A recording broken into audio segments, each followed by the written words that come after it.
Hello बच्चों, कैसे आप सब लोग। आज हम डिस्कस करेंगे क्लास 12 फिजिक्स का, जो कि हमारा इम्पोर्टेंट चैप्टर है सेमीकंडक्टर। इसका जो मोस्ट इम्पोर्टेंट क्वेश्चन है, जो कि हमारा बोर्ड एग्जाम में पूछा ही जाता है। तो आप लोग जो है वीडियो के अंत तक बने रहिएगा, किस तरीके से क्वेश्चन पूछेगा यहाँ पर। तो हमने उस चीज को यहाँ पर मेंशन किया है। सेमीकंडक्टर में आपको यही पढ़ना है।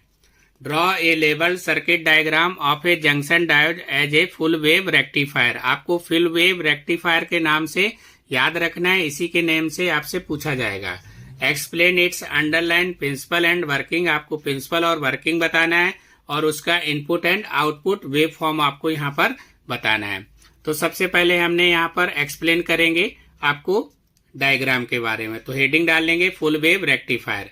तो आपको जैसे कि यहाँ पर डायग्राम शो हो रहा है, इसको प्राइमरी बोलेंगे। प्राइमरी ये आपका सेकेंडरी कॉइल हो जाएगा, ये सेंटर टैप ट्रांसफार्मर हो जाएगा। इधर आपका एसी इनपुट सिग्नल्स हो गया। यहाँ पर आपके दो डायोड लगेंगे, एक आपका डायोड 1D हो जाएगा और एक आपका डायोड यहाँ पर 2D दिया है। तो ये आपका डायोड 2D हो जाएगा। एक्स वाई यहाँ पर पॉइंट है, यहाँ पर हमने एक रेजिस्टेंस लगा दिया जिसमें RL रोड दे दिए हैं। ये आपका आउटपुट का काम करेगा। ये फॉरवर्ड बेस हो जाएगा, नीचे आपका रिवर्स बेस हो जाएगा।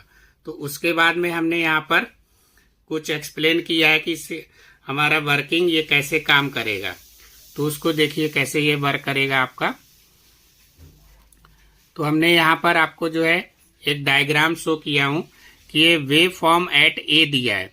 तो जब ये हमारा पॉजिटिव हाफ साइकिल होगा, ये आपका positive half cycle of AC input signals के लिए होगा। तो उस कंडीशन में जो डायोड D1 है वो हमारा क्या है, फॉरवर्ड बेस करेगा। आपका जो डायोड आपको ऊपर बताया था 1D डायोड बना हुआ है, जो कि हमारा यहाँ पर ये डायोड आपका 1D दिया है, तो ये फॉरवर्ड बेस करेगा। सेकेंड आपका दिया है यहाँ पर वेव फॉर्म आपका एट पॉइंट बी की बात कर रहा है। तो बी पॉइंट पर आपका देखिए क्या होगा यहाँ पर। तो ये आपका नेगेटिव हाफ साइकिल हो जाएगा। ये नीचे से जा रहा है इसलिए नेगेटिव है, ये ऊपर से आपका पॉजिटिव हो जाएगा। तो ये नेगेटिव हाफ साइकिल हो जाएगा। फिर आपका इधर आपका आउटपुट वेव फॉर्म दिया है क्रॉस, जो भी आपका आउटपुट यहाँ से निकल के आएगा। तो अपन लोग ये D1 डायोड हो गया, इधर आपका D2 डायोड हो जाएगा, फिर D1 डायोड आ जाएगा, फिर आपका D2 डायोड हो जाएगा। तो किस तरीके से आप इसमें क्वेश्चन को यहाँ पर एक्सप्लेन करेंगे, तो उस चीज को हम यहाँ पर आपको समझाने जा रहे हैं। देखिए क्या करना है आपको। तो सबसे पहले आपको जैसा कि हमने अभी बताया था कि during the positive half cycle, तो आपको ये पता ही है ये हमारा क्या पॉजिटिव हाफ साइकिल है of A AC input signals. Diode आपको D1 गेट, अभी जैसे डायग्राम में ऊपर मेंशन किया कि डायोड D1 गेट कैसा होगा, फॉरवर्ड बेस करेगा। And conduct while D2 being the reverse bias. Reverse bias आपका काम डज नॉट कंडक्ट, तो ये आपका रिवर्स बेस में डज नॉट कंडक्ट हो जाएगा D2 हमारा। Hence there is a current in the RL due to the diode D1 and we get and the output voltage। तो यहां से हमें ड्यू टू आपको D1 मिल जाएगा, जो कि आपका आउटपुट वोल्टेज में हमने यहाँ पर शो किया है। अब इसी तरीके से हमारा सेकेंड पॉइंट हो जाएगा यहाँ पर ड्यूरिंग द दिया है during the negative half cycle. अब जैसे ये हमने अभी आपको बताया था कि ये नेगेटिव हाफ साइकिल है।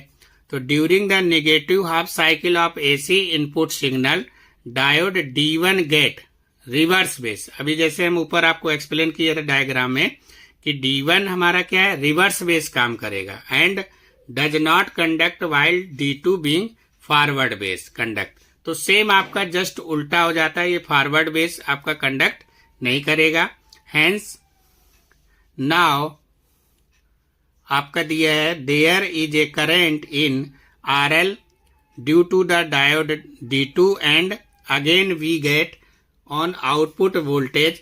दस we get output voltage for a complete cycle of AC input signal in the same direction. तो आपको यहाँ पर बता रहा है कि आउटपुट अगर वोल्टेज चाहिए तो हमें complete of AC input signal देना पड़ेगा, complete cycle of AC input signal in the same direction. तो ये चीज आपको यहाँ पर एक्सप्लेन किया गया है क्वेश्चन को।